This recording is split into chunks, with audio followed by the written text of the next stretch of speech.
looking at the limestone interior of the Abu Ruwash pyramid, and this is the core, and we can descend into the core in this unique structure, unlike the other pyramids. Oh my god, what's this? Wow.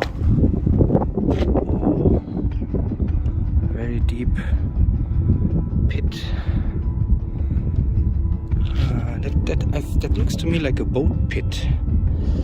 No way, look at these lines, look at these striations. Exactly. Look at these striations. And also the higher parts and the lower parts shows that it was not Exactly. all cut at once. Exactly. It was like, Especially here, this here and here. Exactly. yeah, here and there. Exactly. See where the blade came back. And we're talking about red granite from Aswan. How did they bring it up here? We are here in a mountainous region.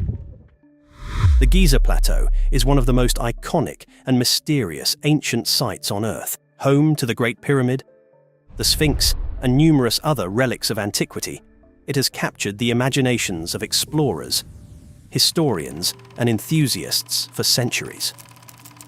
While many can easily picture the grandeur of these structures, few realize that these monuments are still steeped in mystery. Despite centuries of study, questions remain unanswered about who built them, and more intriguingly, why. Just 5 miles to the southwest of Giza, within the lesser-known necropolis of Zoyet El Arian, lies a site that may hold the key to solving some of Egypt's greatest mysteries. In May 1900, Italian architect and Egyptologist Alessandro Barsanti was researching the Leia Pyramid at Zoyet El Arian. Having previously discovered the tomb of Akhenaten, Barsanti had earned a respected reputation in his field. However, the Leia Pyramid disappointed him. It was crumbling, incomplete, and devoid of artifacts. Like other Egyptologists before him, Barsanti concluded the pyramid had been abandoned due to the death of the king who commissioned it. Discouraged, Barsanti began his return journey to Giza, but he took an alternative route along an upper plateau, offering sweeping views of the landscape. It was here that he noticed something unusual: scattered granite fragments and fine granite powder, evidence of stone cutting. Barsanti immediately suspected this was where ancient workers had prepared stone for a hidden tomb. Intrigued, Barsanti returned to Giza and assembled a team to explore the site. Within 2 days of excavation, his intuition proved correct. Beneath the sand, Barsanti uncovered the entrance to an enormous limestone pit. To his surprise, the pit was filled with large limestone blocks, each weighing several tons, seemingly thrown in without care, suggesting a deliberate attempt to conceal what lay below. On December 8th, at a depth of 21 meters, the team uncovered a significant find: a large pink granite block. Granite was not only more valuable than limestone, but also harder to work with, reserved for only the most important structures. This discovery convinced Barsanti that they had found something special. As excavation continued, more pink granite blocks were revealed, suggesting a massive subterranean structure.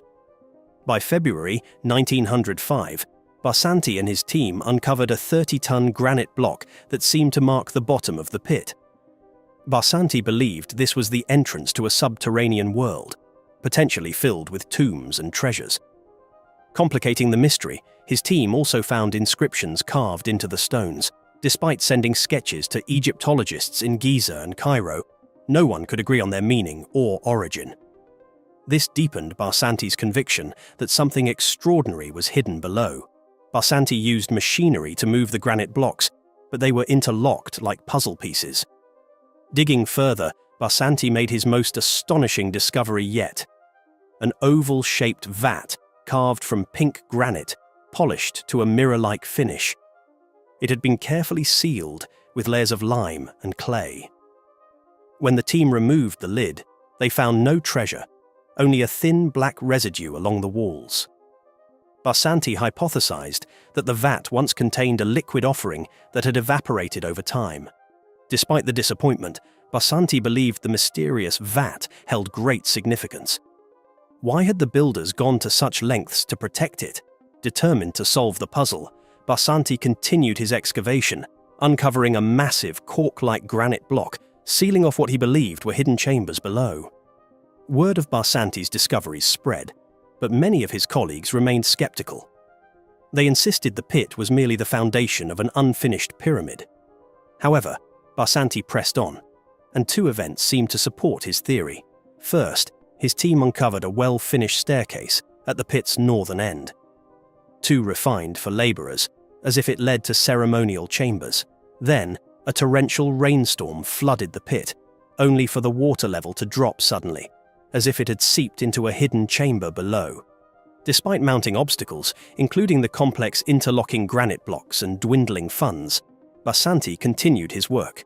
By 1906, however, he ran out of money and had to stop the excavation. He spent years searching for new funding and finally secured it in 1911. Yet even with renewed efforts, the work proved too difficult. And once again, Barsanti was forced to abandon the project before uncovering what lay beneath the pit. He died in 1917, leaving the mystery unresolved. Barsanti's work sparked a lingering curiosity about Zawiet El Arian, but the site lay dormant for decades after his death. In the 1950s, it briefly resurfaced as the set for the movie The Land of the Pharaohs, but it was soon forgotten again. Barsanti's notes eventually caught the attention of Italian scholars Vito Maragioglio and Celeste Rinaldi, who set out to continue his work in the 1960s. However, their efforts were cut short when, in 1964, the Egyptian government restricted access to Zawiet El Arian, designating it as a military base. This abrupt restriction of access raised suspicions. Why was the government blocking off this site just as interest in it was reviving? To this day, many Egyptologists assert there is no mystery at Zawiet El Arian, claiming the pit is simply the foundation of an unfinished pyramid. Yet Barsanti, who studied Egypt's ancient wonders for decades, was adamant that this was no ordinary pyramid foundation. If the pit was just a foundation, why go to such lengths to construct a floor made of interlocking granite blocks, held together by strong mortar and designed to be nearly impossible to move? Furthermore, why use valuable pink granite, which had to be transported from Aswan, nearly 600 miles away, if the structure was to be buried under a pyramid?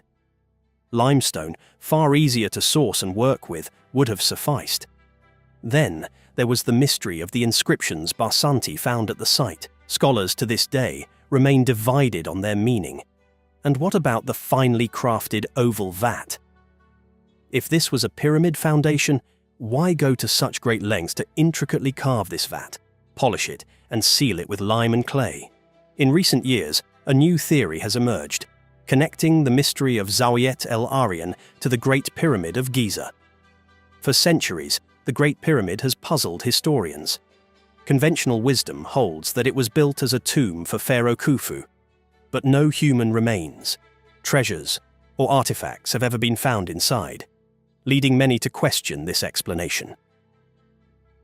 In the 1960s, Edward Kunkel proposed a radical theory. The Great Pyramid was not a tomb, but a massive water pump designed to irrigate the desert. Kunkel argued that the pyramid's internal chambers and passages functioned as part of a hydraulic system. His theory was met with skepticism, but some engineers saw merit in the idea. They pointed out that a ram pump, which uses gravity to move water, could have worked on the scale Kunkel proposed. By the 1990s, marine engineer John Cadman took Kunkel's theory further. He studied the pyramid's subterranean chamber and found signs of water damage.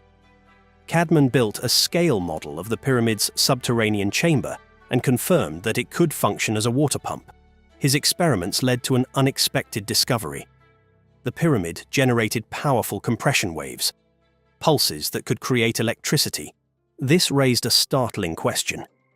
Could the ancient Egyptians have used the Great Pyramid to generate electricity? Cadman's research suggested it was possible. The pyramid's outer casing of insulating white limestone, its granite interior, and its gold capstone all pointed to a design capable of generating and harnessing electrical energy. With this new perspective, researchers revisited the mystery of Zawiet El Arian. Could the pit have been part of an ancient electrical system connected to the Great Pyramid? Some believe the oval vat may have played a key role in this system, with the black residue providing evidence of a long-lost process for generating electricity. Perhaps this is why the Egyptian government sealed off Zawiat El Aryan in the 1960s. What secrets lie beneath the pit? Could it hold proof of an ancient civilization's advanced technology? As research continues, we may one day uncover the truth about an ancient Egypt far more advanced than we ever imagined. For people that haven't heard of the labyrinth, it was one of the ancient wonders of the world. Like, this was described by Herodotus and Pliny the Elder and Strabo and all these historical figures that saw it. Herodotus described it as exceeding in splendor and wonder that of the pyramids. Like, this was the labyrinth was this sort of 1,000-room structure that was supposedly just absolutely magnificent. You could have fit all of the temples of Karnak and Luxor and all of the temples of Egypt into its footprint. That was just lost to the sands of time. We've never known where it is or what it is. And it would be like a pyramid. It would rival the Great Pyramid, for sure, if we were to find it. But it turns out we found it.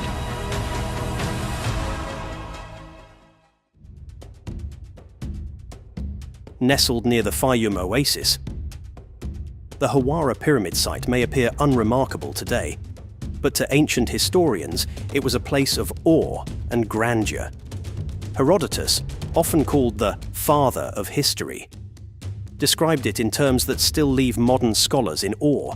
He recounted that compared to the labyrinth he encountered, even the grandest Greek temples and pyramids paled in both effort and expense. It was a structure of such enormous scale and complexity that it surpassed even the famous pyramids of Egypt. For centuries, however, many dismissed his account as fanciful or exaggerated, especially given Herodotus's reputation for embellishment. However, as time passed, more of his descriptions have been vindicated, particularly regarding his accounts of Lake Moeris near Hawara. He spoke of two pyramids rising nearly 93 meters above the surface of the water, each crowned with a seated stone statue. In the late 19th century, famed British archaeologist Flinders Petrie confirmed the presence of two seated colossi, each about 18 meters high and made of hard quartzite sandstone. This discovery was one of many that would lend credence to Herodotus's words. The site of the Hawara Pyramid holds far more than just these statues. When researchers began to investigate the pyramid itself, they unearthed evidence of remarkable ancient engineering. Despite its present appearance, a crumbling pile of dark mud, the pyramid conceals a megalithic core built with astounding precision.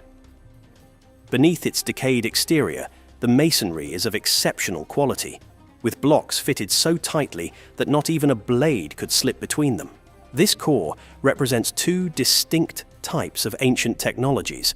One, the megalithic stone core, and the other, a more fragile mud brick construction that has long since crumbled. Flinders Petrie, a pioneer in the study of ancient Egyptian architecture, was the first to delve into this mystery in detail. He noted that the stone casing of the pyramid had been removed during Roman times, leaving the interior exposed to the elements. Unlike other pyramids of the time, the entrance to this one was on the south side, not the north, and lay at ground level. It was designed with descending passages that had ramps on both sides, resembling a system for moving heavy cargo. This unique layout distinguished the Hawara Pyramid from others in Egypt, leading Petrie to believe that its original purpose may have been different from typical pyramids. One of the most astonishing aspects of the structure is its system of trapdoors. Massive stone slabs weighing around 20 tons each, designed to seal off passageways. Petrie discovered 3 such trapdoors, all of which had been left open. His exploration of the pyramid led him to a central chamber carved from a single block of quartzite sandstone, forming a large tank-like structure in which a sarcophagus was placed. This colossal monolith, weighing over 110 tons, had been hewn with such precision, Petrie marveled at the technical skill required to carve and place such an enormous block of stone into a carefully excavated hollow. What truly puzzled Petrie, however, was the design of the tomb itself. There was no visible entrance, and the only way the pharaoh's body could have been placed inside would have been during the construction of the pyramid. Even more curiously, no inscriptions were found inside the chamber or on the sarcophagus, a rarity for a royal tomb. Instead, Petrie found only traces of charred bones, charcoal, and remnants of burnt diorite, suggesting that whatever had once been inside the sarcophagus had been deliberately destroyed by fire. The mystery deepened when Petrie examined a second sarcophagus in the chamber, one that appeared to have been added after the pyramid's construction. This later addition was smaller and lacked the technical precision of the original sarcophagus, raising questions about the purpose and timeline of the additions to the tomb. It was as though the pyramid had been used for multiple, distinct purposes over time, each contributing to its enigmatic history. While Petrie focused on the pyramid, he also uncovered evidence of a much larger structure nearby. The legendary Labyrinth of Egypt, which had long been mentioned in ancient texts. Herodotus had described it as a massive complex of 3,000 rooms, arranged in a maze-like formation, some above ground and others below. He was forbidden from entering the underground chambers, as they were said to house the tombs of kings and sacred crocodiles. Yet what Herodotus saw above ground left him awestruck, and later historians would echo his astonishment. Strabo, a Greek geographer who visited the site centuries later, described the labyrinth's monolithic ceilings and walls, each constructed from enormous slabs of stone. When Petrie began excavating the area in front of the Hawara pyramid, he uncovered evidence of this labyrinth beneath the remains of a later village. Beneath the village, he found layers of stone chips and fragments, the remains of what had once been an enormous stone structure. He concluded that this was indeed the foundation of the fabled labyrinth. His findings aligned with the ancient accounts. The structure was so large that, as he noted, it could have contained the temples of Karnak and Luxor within its boundaries. However, the labyrinth had long since been destroyed, its stones quarried and repurposed by later generations. All that remained were the foundations and fragments, a ghost of the massive structure that had once stood there. And yet, despite the extensive damage, Petrie's findings suggested that this labyrinth had been far more than just a building. It was a monumental work of engineering and architecture that had once awed the ancient world. As we delve deeper into the mysteries of Hawara, it becomes clear that this site still holds secrets waiting to be uncovered. The labyrinth described by Herodotus, Strabo, and other classical writers may not be entirely lost. In fact, modern technology has revealed tantalizing clues that suggest much of it may still lie hidden beneath the sands, waiting to be rediscovered. In the 21st century, new technologies have allowed researchers to explore the Hawara site in ways that Petrie could only have dreamed of. Ground-penetrating radar and other advanced tools have given archaeologists the ability to peer beneath the surface without disturbing the ancient ruins. One such expedition in 2008, led by the Mataja project, a team of geophysicists, used radar technology to investigate the area beneath what Petrie had identified as the foundation of the labyrinth. What they discovered was nothing short of remarkable, a vast network of walls and chambers buried deep beneath the surface. Their findings suggested that what Petrie had thought was a foundation might actually have been the roof of the labyrinth, which could still exist underground. The radar scans revealed a grid of rooms and passageways at depths of 8 to 12 meters, confirming the existence of a colossal structure that matched the descriptions given by ancient historians. Despite the significance of these findings, the news was met with unexpected resistance. Egypt's Supreme Council of Antiquities, led by Zahi Hawass, requested that the results be withheld from the public, citing concerns about national security. The Mataja team faced delays and obstacles, but after 2 years, they were finally able to publish their report. Their findings supported the ancient accounts of a labyrinth that was far larger than any temple known in Egypt, a structure that had remained hidden beneath the sands for millennia. The labyrinth's complexity and scale raised even more questions about its purpose. Why would such an enormous structure be built underground, and what was it used for? Some researchers speculated that it could have been a secret repository, a place where valuable artifacts or knowledge were stored. Others suggested that it might have served as a ceremonial or religious center, its labyrinthine corridors and chambers designed to disorient and awe those who entered. One of the most intriguing aspects of the labyrinth is its apparent age. The orientation of the structure, which is tilted by 20 to 25 degrees compared to the nearby Hawara pyramid, suggests that it may be much older than the pyramid itself. If this is true, it raises the possibility that the labyrinth predates the pharaohs and could be a relic of a much earlier civilization. Despite the advances in technology, many mysteries remain unsolved. The subterranean chambers have yet to be fully explored, and no one knows what lies within them. Could the labyrinth still contain treasures or texts from an ancient era? Could it hold clues to the origins of the Egyptians or even earlier cultures that inhabited the region? For now, these questions remain unanswered, as the labyrinth remains buried beneath layers of earth and time. Like, if you go back to the sophistication of ancient Egypt and you think about what the civilization could have been like, I mean, you're just speculating, you're just trying to just imagine how they could have moved these 500-ton stone blocks 500 miles. You're putting all these things into your mind, and then say, how long does it take to get from that, if you knock back into barbarians, how long does it take to get from that to where we are now?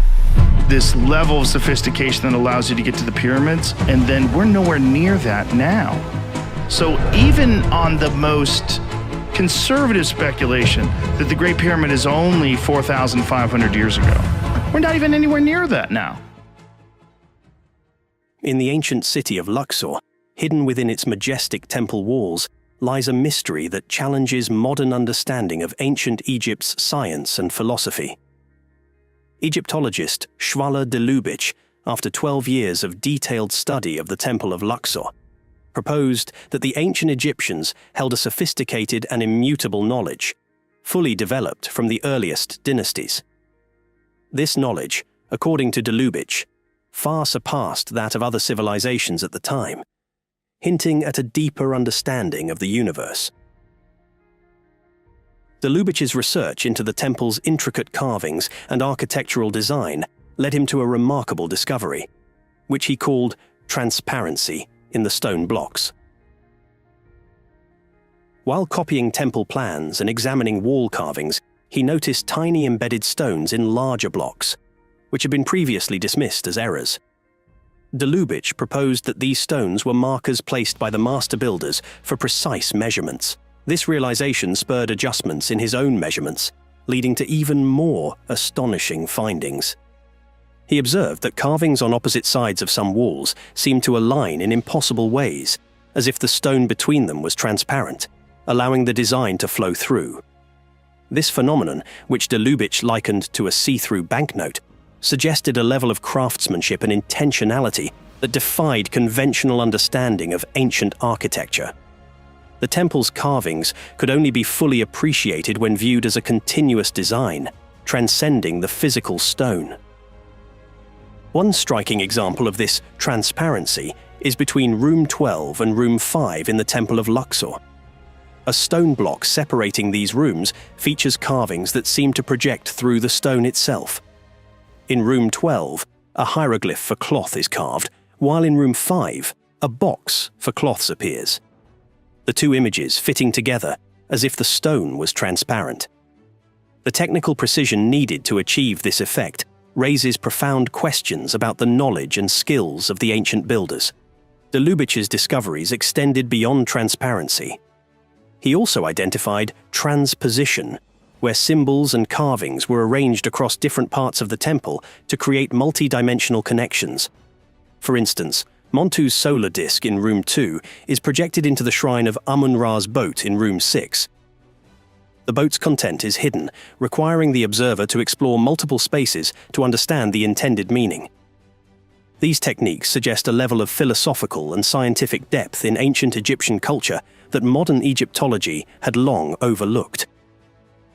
De Lubitsch argued that the Egyptians weren't just concealing knowledge in their architecture, but were presenting a more profound, spatial form of understanding. By dividing concepts across different parts of the temple, the Egyptians created an environment where knowledge was experienced holistically, rather than as isolated facts or images. In his groundbreaking work on the Temple of Luxor, De Lubitsch revealed an entirely new architectural grammar. This grammar, found in the block's shapes, joints, and symbolic overlays, turned the Egyptian temple into a living library of knowledge, accessible only through deep study. His discoveries redefined how scholars approached ancient Egyptian architecture, leading to a re-evaluation of the intellectual achievements of this ancient civilization. The most revolutionary aspect of De Lubitsch's work was the realization that the meaning of inscriptions and symbols on one wall couldn't be fully understood without considering their relationships to the carvings around them. This interconnectivity suggested a three-dimensional approach to knowledge that engaged the observer on multiple levels. For De Lubitsch, the true purpose of transparency and transposition was not only to complete an idea, but to clarify it in a way that transcended traditional communication methods. As we explore the mysteries of the Temple of Luxor, it becomes clear that the ancient Egyptians had a unique understanding of art and science. Their use of transparency and transposition reflected a worldview that connected the physical and metaphysical, the material and immaterial. Transparency, in particular, hinted at a belief that solid matter was deceptive, with light, or knowledge itself, as the true fundamental reality.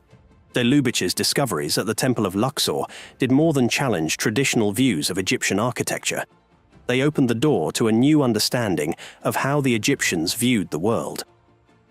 Through transparency and transposition, De Lubitsch uncovered a sophisticated system of thought that extended beyond the temple. He believed that this system could be found in other artifacts, such as papyri, which contained multi-layered meanings to be understood holistically. Transparency, for example, was more than an architectural technique. It represented a deeper philosophical belief. By prioritizing light over solid matter, the Egyptians expressed a worldview that saw physical reality as secondary to the metaphysical. De Lubitsch suggested that this belief in the primacy of light explains why transparency was central to the Temple of Luxor's design. The stone blocks weren't just barriers, but conduits for knowledge and understanding. Transposition added yet another dimension to this philosophy, emphasizing the importance of seeing beyond the surface. To understand the temple fully, one had to move through it, experiencing the connections between different spaces and symbols. This design reflected an understanding of spatial awareness and perception that resonates with modern psychological theories, such as Gestalt. Gestalt psychology, which emerged in the early 20th century, focuses on the idea that the whole is greater than the sum of its parts. Human perception organizes individual elements into a unified whole, rather than analyzing each part in isolation. De Lubitsch's work mirrors this idea, as he argued that the carvings and inscriptions in the temple were part of a larger, interconnected system.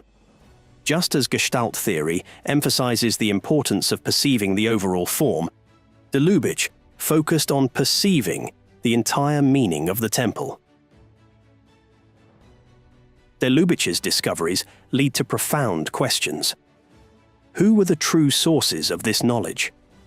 Were the Egyptians responsible for developing these advanced ideas, or were they inheritors of wisdom passed down from an even older civilization? And what can these ancient ideas teach us about the nature of reality?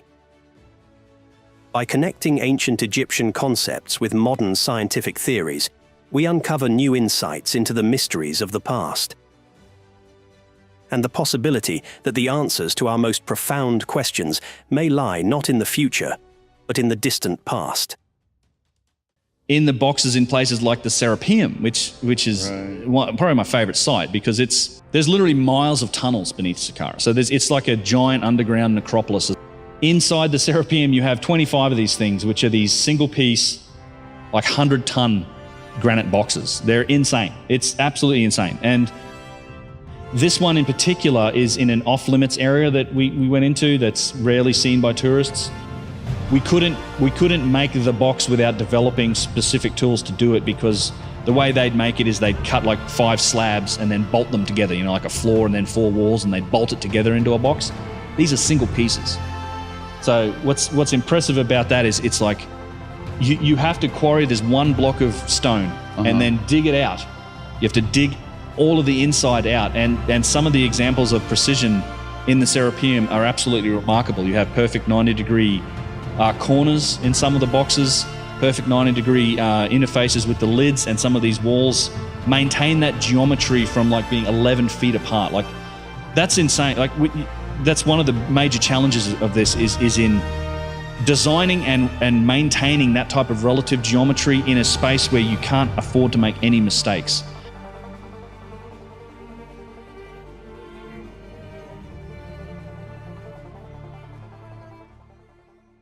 The Serapeum of Saqqara, nestled near Cairo, holds one of ancient Egypt's most puzzling enigmas.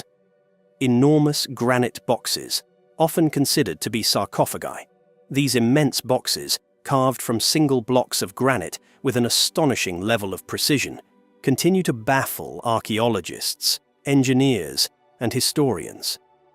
How did the ancient Egyptians craft these structures with such detail and accuracy, sparking ongoing debates about their origins? These boxes are far from ordinary stone coffins. Each is crafted from a single block of granite, known for its extreme hardness and difficulty to work with. Some of these boxes, complete with their lids, weigh as much as 70 tons, while the raw blocks they were carved from likely weighed over 200 tons. What's truly remarkable is the precision of the craftsmanship. The corners are perfectly squared, and the surfaces are so smooth they seem to rival modern machinery in accuracy. Achieving this level of exactness, especially millennia ago, raises the question: did the ancient Egyptians possess technology beyond what we've ever imagined? The interior of these boxes is equally awe-inspiring. While the smooth exteriors are impressive enough, the flawless precision on the inside seems even more impossible. How did they hollow out these massive granite blocks with such accuracy, given the tools thought to be available at the time? Copper tools, often credited to the Egyptians, would have been insufficient for the task, and the uniform thickness of the walls suggests the use of sophisticated measurement techniques far ahead of their time. Such uniformity in these boxes is unparalleled in other Egyptian artifacts, leading to more questions. Hollowing out these granite blocks would have required not just immense labor, but an advanced understanding of stone-cutting techniques that we still don't fully comprehend. Conventional explanations, primarily focusing on copper tools, fall short when compared to the remarkable precision of these boxes. How then did the Egyptians achieve this level of perfection?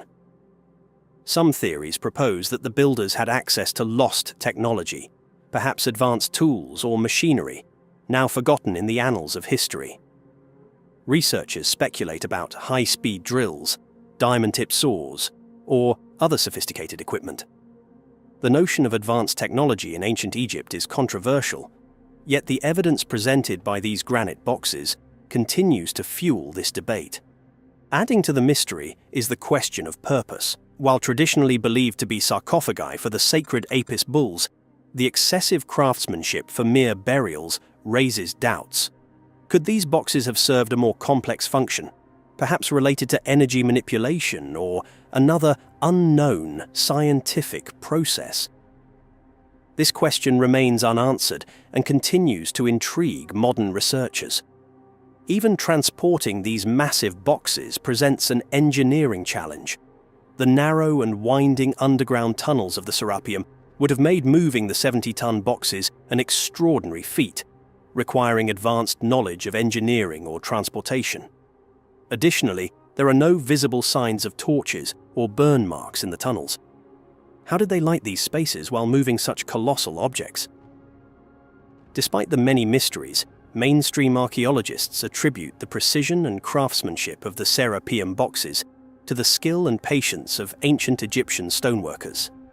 They argue that, over generations, the Egyptians perfected their techniques, achieving incredible accuracy through dedication rather than technology. Critics of the advanced technology theory maintain that there is no concrete evidence supporting the existence of machines or sophisticated tools during the time these boxes were created. Yet, as more of these boxes are discovered throughout Egypt, the questions multiply. Across the country, similar examples of giant granite boxes exist, each demonstrating the same level of craftsmanship and precision. This suggests the possibility of a forgotten technology, one far beyond what is traditionally accepted in the study of ancient Egypt. One example, found in the Cairo Museum, displays an irregular slanted cut that was likely abandoned due to an error in the process. But this mistake tells more than expected. It reveals the possibility of a highly advanced cutting method. The cut extends deep into the granite, an impossible feat with traditional copper chisels or saws.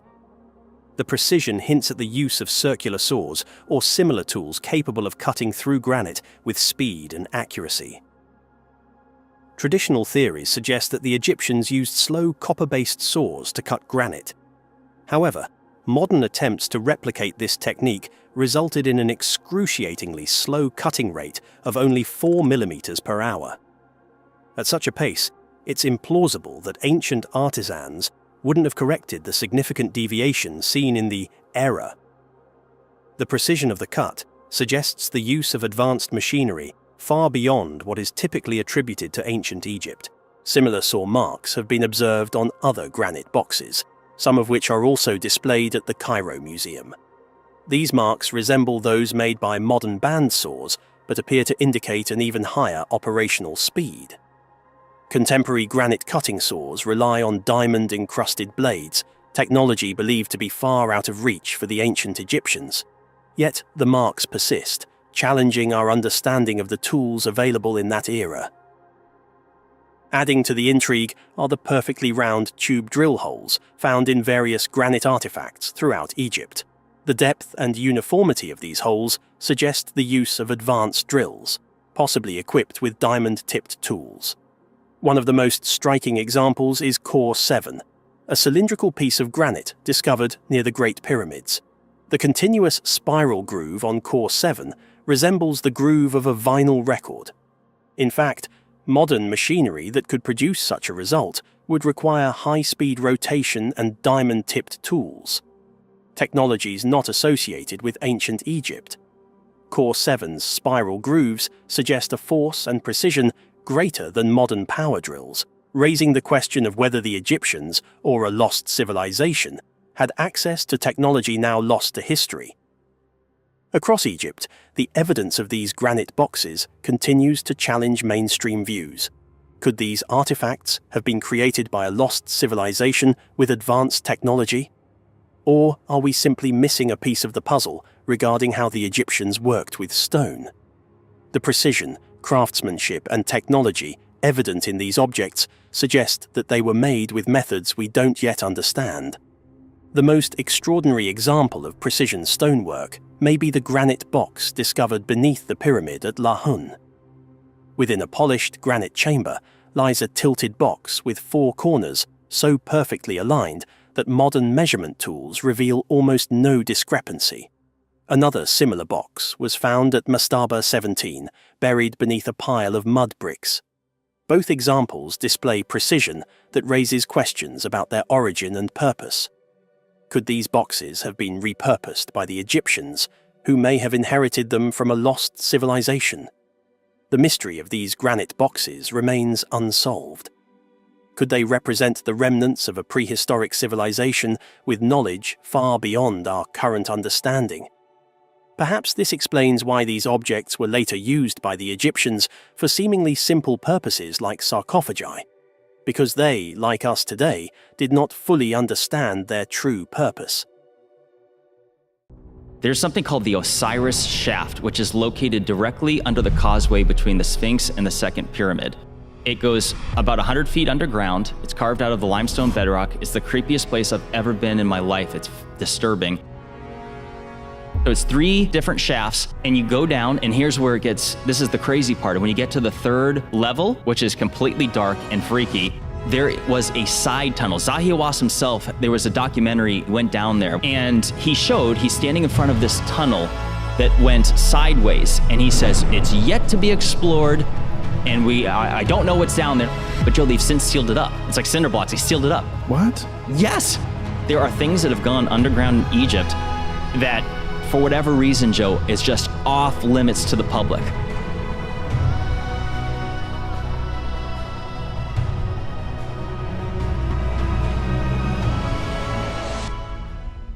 Beneath the Giza Plateau, near the Great Sphinx and pyramids, lies a mysterious structure that may reshape our understanding of ancient Egypt. Known as the Osiris Shaft, this subterranean complex challenges conventional timelines. Could it predate the pyramids? And what was its true purpose? Recent discoveries and a groundbreaking dating method have led Egyptologists to rethink what they thought they knew about this ancient civilization. The Osiris Shaft descends 35 meters into the bedrock beneath the causeway leading to the Sphinx. It comprises multiple levels, with the lowest chamber housing a granite sarcophagus surrounded by water. This chamber is sometimes referred to as the Tomb of Osiris. But what exactly was this structure intended for? Its purpose remains shrouded in mystery, with no clear answers in sight. One of the most intriguing aspects of the Osiris Shaft is the unusual material used in one of the sarcophagi. Egyptologists discovered a stone unlike anything previously found in Egypt. How did it end up here, deep in the bedrock? Even stranger, the structure itself seems to have been designed without easy access in mind. There are no steps or ladders leading down to its depths. The ones installed now were placed there by modern archaeologists, suggesting that the ancient builders had no intention of facilitating frequent visits. The logistics of moving the massive sarcophagi, some weighing up to 40 tons, further deepen the mystery. How were they lowered with such precision into the shaft, which itself was not designed for easy entry or exit? The precision required to lower these gigantic objects without error suggests a technological ability that we do not fully understand. One sarcophagus found on the 2nd level was particularly remarkable. It was covered in a thin film of bitumen, with a metallic coating beneath it. This metal, containing elements like lead and zinc, is puzzling. Why use a metallic coating inside a sarcophagus? Lead, in particular, raises questions, as it is known today for its use in radiation shielding. Could the ancient Egyptians have been aware of this? Moreover, measurements showed unusually high levels of gamma radiation inside the sarcophagus, further hinting at a function beyond burial. The method used to date one of these sarcophagi, called optical thermoluminescence, measures the last time the stone was exposed to light. The results suggested a date as far back as 3350 BCE, centuries before the accepted construction dates of the pyramids. This implies that the Osiris Shaft could predate the pyramids and the earliest dynasties of Egypt. What's even more curious is the material of one sarcophagus, dacite, an igneous rock not found anywhere in Egypt. In fact, after consulting with geologists, it was confirmed that there are no significant dacite deposits in Africa large enough to produce a sarcophagus of this size. This means the stone was transported from outside the continent, perhaps from Europe or the Black Sea. The logistics of transporting a 40-ton block of stone across seas and deserts remains a mystery. Why didn't the builders use locally sourced granite or basalt, which would have been far easier to acquire? This discovery challenges long-standing views on ancient Egypt's chronology. The dating method used reveals a time well before the pyramids, offering a glimpse into a distant past. Could the Osiris shaft represent the work of a forgotten civilization, one whose achievements have been lost to time? As we explore the depths of the shaft, more questions emerge. Was the shaft's design deliberate, meant to preserve the dead using unknown methods? Could the high radiation levels within the sarcophagi have played a role in ancient preservation techniques? The builders of this structure may have known things we have yet to uncover. As archaeologists delve deeper into the Osiris shaft, they challenge established notions of ancient Egypt. On the third and deepest level, a stone island surrounded by water holds yet another granite sarcophagus. This time, the sarcophagus is made of granite, a material more common in Egyptian structures. However, its location deep underground and surrounded by water raises further questions.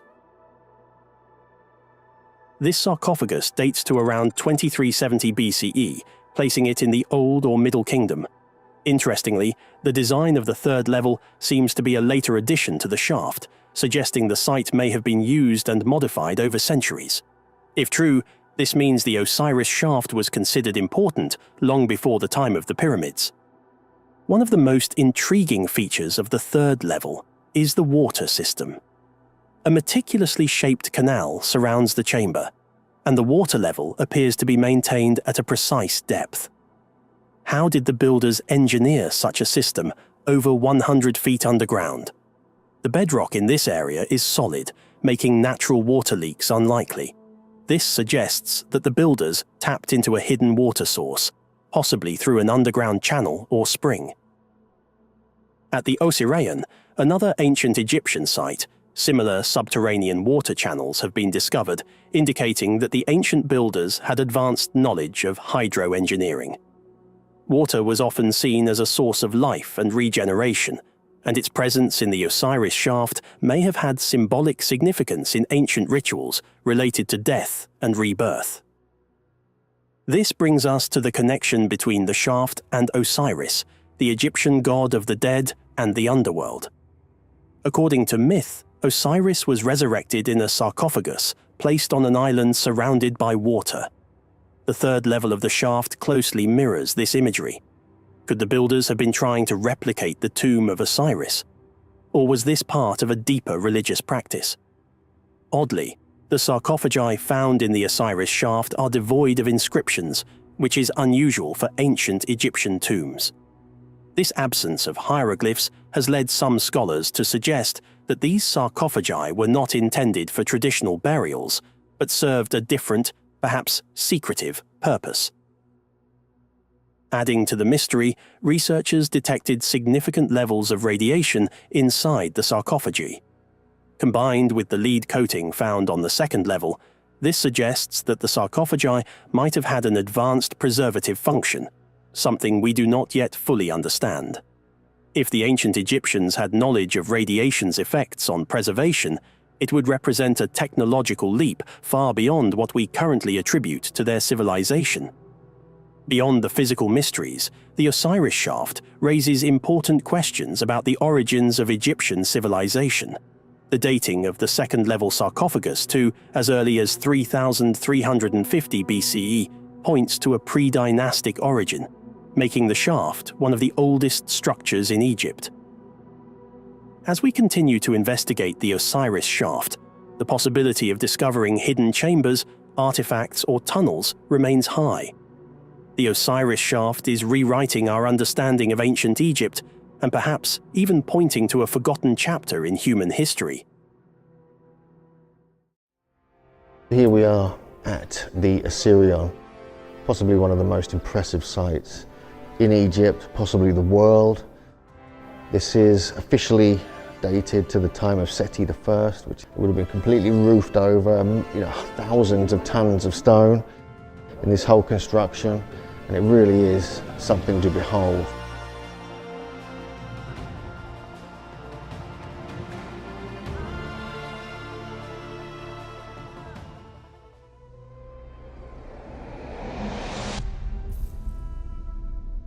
hidden deep in the desert sands of Abydos, approximately 350 miles south of the Great Pyramid of Giza, stands the Osirion, a monumental structure shrouded in mystery. Its origins, purpose, and design have baffled archaeologists and researchers for decades. Unlike the well-known temples of ancient Egypt, the Osirion defies traditional pharaonic architectural norms, leading some to believe it could be the product of a much older, technologically advanced civilization. Could this ancient structure hold the key to a forgotten chapter of human history? The first puzzle presented by the Osirion lies in its striking architectural divergence from typical Egyptian temples. While most temples of the pharaonic era adhere to a linear rectangular layout, the Osirion's design breaks the mold with its unique L-shaped configuration. This anomaly alone raises critical questions about the intentions behind its construction. Was it built for a different purpose than Egypt's standard religious edifices? Or does it reflect the architectural style of an unknown, perhaps much older culture?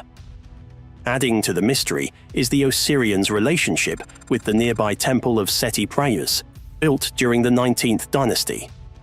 Archaeological evidence suggests that the Osirion predates the temple of Seti Ras by centuries, if not millennia, implying that the site held significant importance long before the reign of Seti. This ancient structure was already in place when Seti chose to build his temple beside it, as though honoring an ancient relic from a bygone era.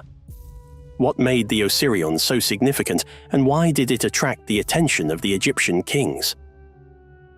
The sheer scale of the Osirion is awe-inspiring. The core of the structure is composed of massive rose granite blocks, some of which weigh an astonishing 100 tons.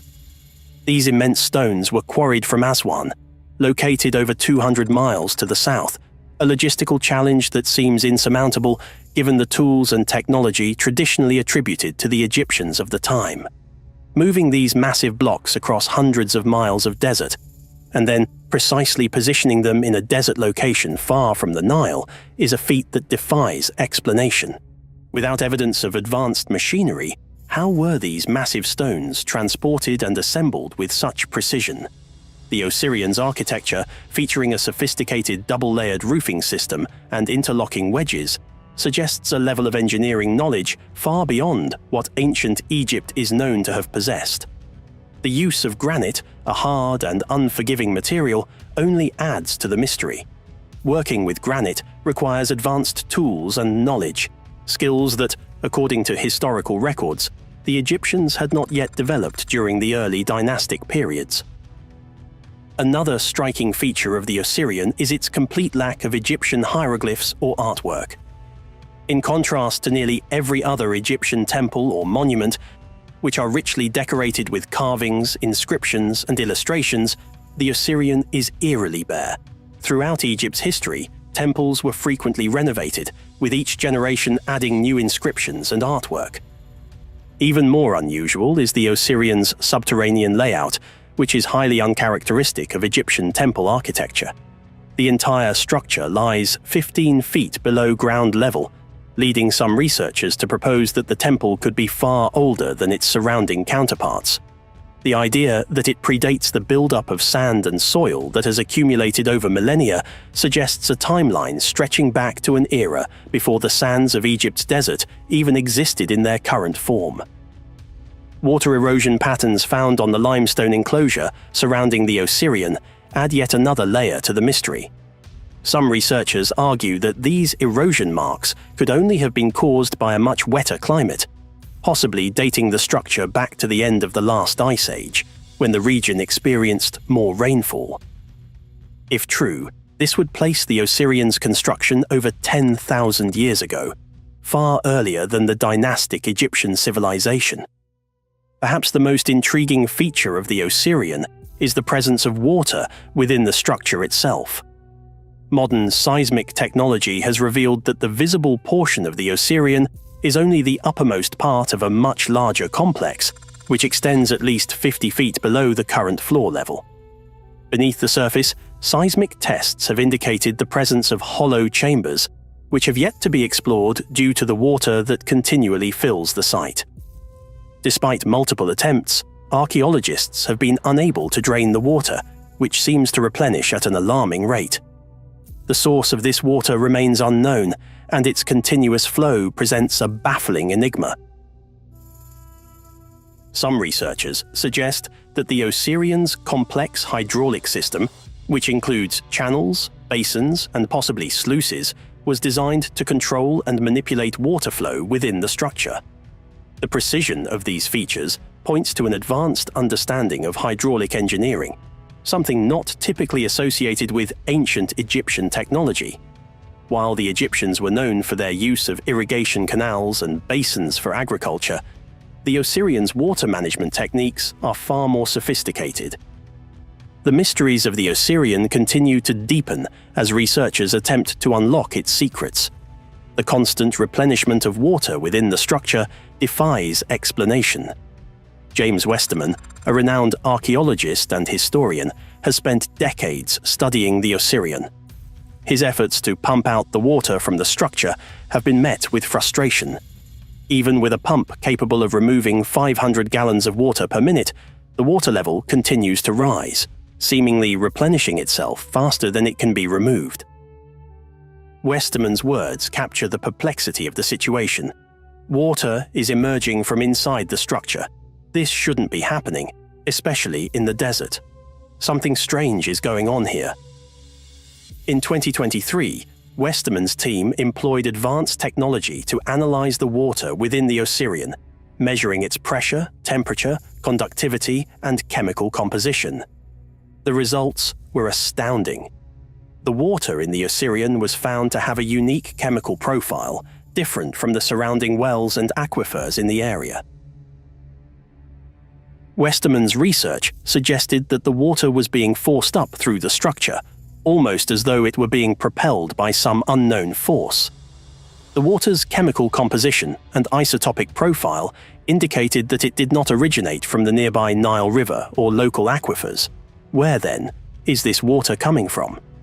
The Osirian's water behaves more like that of a geyser, but without the typical signs of volcanic activity. Is there an underground spring or reservoir beneath the structure, or could the water be flowing from a deeper, as yet undiscovered source? One of the most intriguing aspects of the water is its unique properties. Westerman conducted hydrologic studies and found that the water within the Osirian was drinkable after filtration.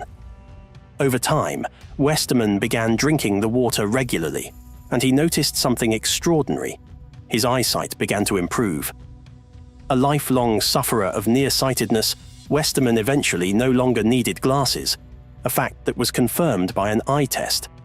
Could the water from the Osirian possess healing properties? Westerman believes so and continues to drink the water, attributing his improved vision to its mysterious qualities. Yet another anomaly is the temperature of the water. The water outside the Osirian measures a consistent 16.9 degrees Celsius, but the water inside the structure is significantly warmer, measuring 23.8 degrees Celsius. This temperature difference defies the second law of thermodynamics, which states that heat cannot spontaneously transfer from a cooler to a warmer body. Something within the Osirian is heating the water, but no one knows what it is or how it is happening. As researchers continue to study the Osirian, its true scale and purpose remain elusive. What is visible today may only be the tip of the iceberg. The structure extends far beneath the surface, with hidden chambers still unexplored due to the constant flow of water. Could these underground chambers hold more secrets about the origins of the Osirian and its builders? As we probe deeper into the Osirian's mysteries, we are left with more questions than answers. One thing is certain: this ancient structure is far older and more complex than we ever imagined, and it may hold the key to understanding a lost chapter of human history. If you were captivated by today's video, then you're absolutely going to love our next adventure. We're diving even deeper into the mysteries of ancient Egypt, with Egyptologists discovered an ancient tunnel revealing tombs and something you'd never expect. Beneath Giza's sands, a groundbreaking discovery rewrites ancient Egyptian history. Egyptologists unearthed a water-filled tunnel, the Osiris Shaft, predating the pyramids. What secrets does this ancient passage hold? What unexpected wonders lie within?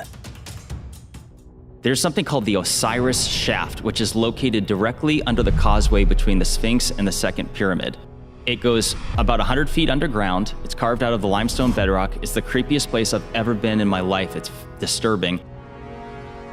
So it's 3 different shafts, and you go down, and here's where it gets, this is the crazy part. When you get to the 3rd level, which is completely dark and freaky, there was a side tunnel. Zahi Hawass himself, there was a documentary, went down there, and he's standing in front of this tunnel that went sideways, and he says, it's yet to be explored, and I don't know what's down there, but Joe, they've since sealed it up. It's like cinder blocks, they sealed it up. What? Yes! There are things that have gone underground in Egypt that, for whatever reason, Joe, is just off limits to the public.